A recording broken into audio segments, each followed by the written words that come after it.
দুর্নীতি ছিল না এই সমস্যা আপনাদের এলাকায়, দুর্নীতি সমস্যা। এবং একই সাথে আপনাদের এখানে মাদকের একটা বিশাল সমস্যা আছে।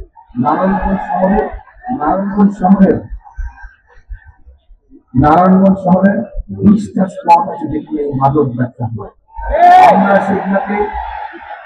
আমরা সেগুলোকে নিয়ন্ত্রণ করতে চাই, এই দুর্নীতিকে আমরা নিয়ন্ত্রণ করতে চাই, দুর্নীতি লাগাম টেনে ধরতে চাই। এখন সাথে আমরা আরেকটা কাজ করতে চাই, সেটা হচ্ছে আমাদের তরুণ এবং যুবক যারা আছে তাদের জন্য আমরা বিভিন্ন প্রশিক্ষণের মাধ্যমে, ভাষা শিক্ষার মাধ্যমে আমরা দেশে এবং বিদেশে তাদের কর্মসংস্থানের ব্যবস্থা করতে চাই। এদেরকে তরুণ সমাজ যুবক যারা আছেন, আপনাদের কি মনে হয় এই কাজগুলো আপনাদের লক্ষ্য হবে? তার মধ্যে কোনো ইয়াং ছেলে আছে যারা বেকার হয়ে পড়েছে, শিক্ষার আলো তাদের কাছে আছে, কিন্তু তাদের কর্মসংস্থান নাই, ফলে তারা অসহায় বেকারত্ব জীবন কাটাচ্ছে। ঠিক বলছে? ঠিক বলছে? ঠিক বলছে?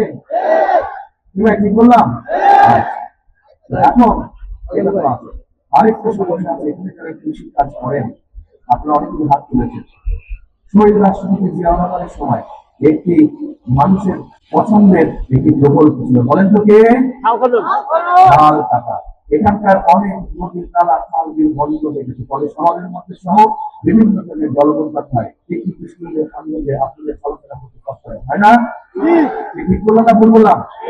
ঠিক বলছে? আমরা পুনরায় শহীদ জিয়া সেই খাল কাটা কর্মসূচি শুরু করতে চাই। শুধু নারায়ণগঞ্জ শহর না, সারা বাংলাদেশে আমরা এই খাল